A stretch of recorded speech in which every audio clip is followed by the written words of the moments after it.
Hi there, or should I say Guten Tag. Let's take a look at the Weimar Constitution as part of the A-level Weimar Republic topic in Democracy and Nazism. The Weimar Constitution. Weimar was the place chosen for the Constitutional Convention because it represented Germany's culture rather than its militarism, which Berlin did. Berlin was also too unstable. Weimar seemed to signal a break with the past and suggested a new kind of future. Let's look at the different parties involved. The SDP, the moderate, the USDP, radical, USPD, the KPD, and the communist. These tended to attract more working class voters. The left wing believed in greater economic and social equality, wealth redistribution, more taxation spent on public services, and greater workers' rights. The centre parties were the DDP and Zentrum, which are largely Catholic parties but with a wide range of supporters and views. They were generally pro-Weimar Republic. The centre held liberal ideas such as individual and economic freedom, a more equal distribution of wealth, and some taxation of public services. Then there were the right-wing parties, the DVP and DNVP. The right wing was conservative. It favoured authoritarian leaders, low taxation, traditional values, less equality, and most monarchists.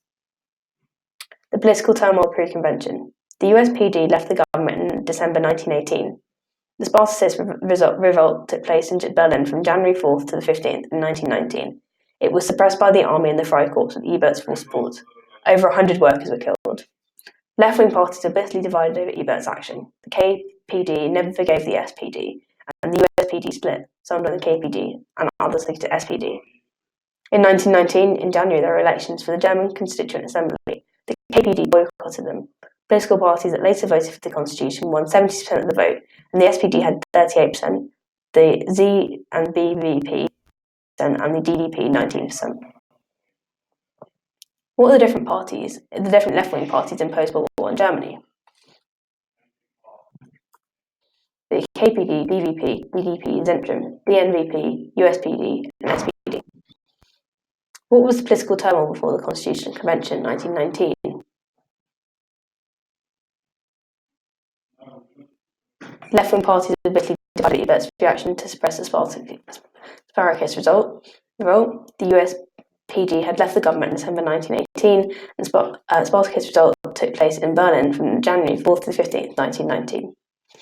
Now let's have a look at the terms of the Weimar Constitution.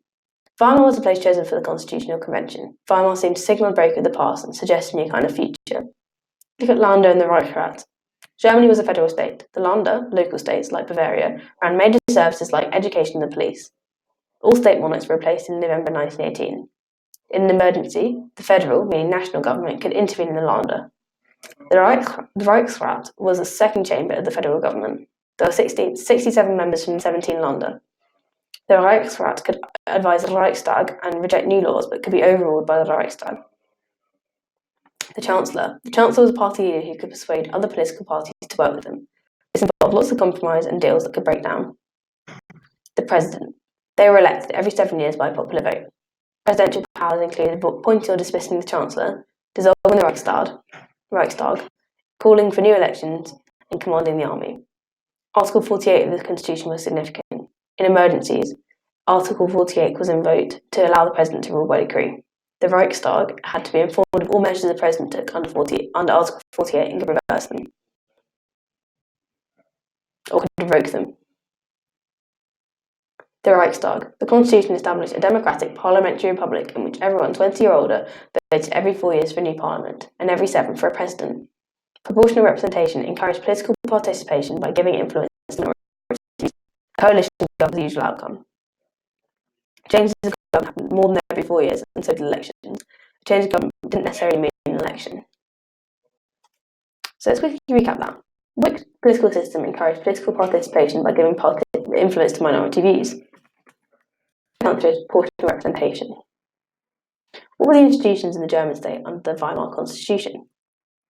With the federal state, the Länder, local states ran major services such as education. State monarchs were replaced in November 1918. In an emergency, the federal government could intervene in the Länder. The Reichsrat was the second government chamber. There were 67 members and 17 Länder, and the Reichsrat could advise the Reichstag. Now let's take a look at the different strengths and weaknesses of the Weimar Constitution. It signalled a departure from the Kaiser Germany, but it was not perfect. The strengths were that it was highly democratic, and not one party could dominate with over 50% of the vote. More people's interests were reflected in the government. The president's emergency powers could be checked by the Reichstag. The weaknesses were Germany had no experience at this level of democracy. Coalitions gave minority parties a balance of power, and needed traditional elites and imperial civil servants who tended not to support the Weimar Republic. Let's have a look at a historical assessment of the Weimar Constitution. Height and Hinton in 2000 said, the Constitution has been described both as the most democratic in the world and a major reason why democracy failed in Germany. And Carr in 1987 said, the problem of Weimar is traditional elites with their traditional attitudes, anti-republican, pro-authoritarian, wielded too much influence. The spirit of Imperial Germany lived on in the unreformed civil service, the judiciary, and the office corps. Let's quickly recap all of that. Strength of the Weimar Constitution was that it would be highly democratic as a republic. Many people's interests were reflected in government. The president's emergency powers could be checked by the Reichstag. Let's have a look at the president's powers under the Weimar Constitution, just as a quick recap. Elected every 7 years by popular vote, could invoke Article 48, could appoint or dismiss the Chancellor, and could dissolve the Reichstag. What were the different ideologies of Germany's centre parties in 1919?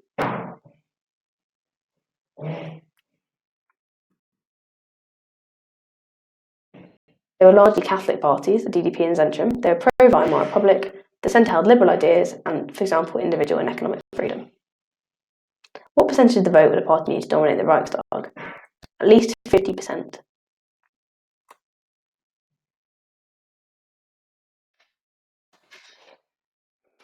In 1919, January, the elections for the German Constituent Assembly were held, and the KPD boycotted them. Political parties that later voted for the Constitution but won 77% of the vote. The SPD had 38%, the Z and BVP had 20%, and the DDP had 19%. That's everything you need to know about the Weimar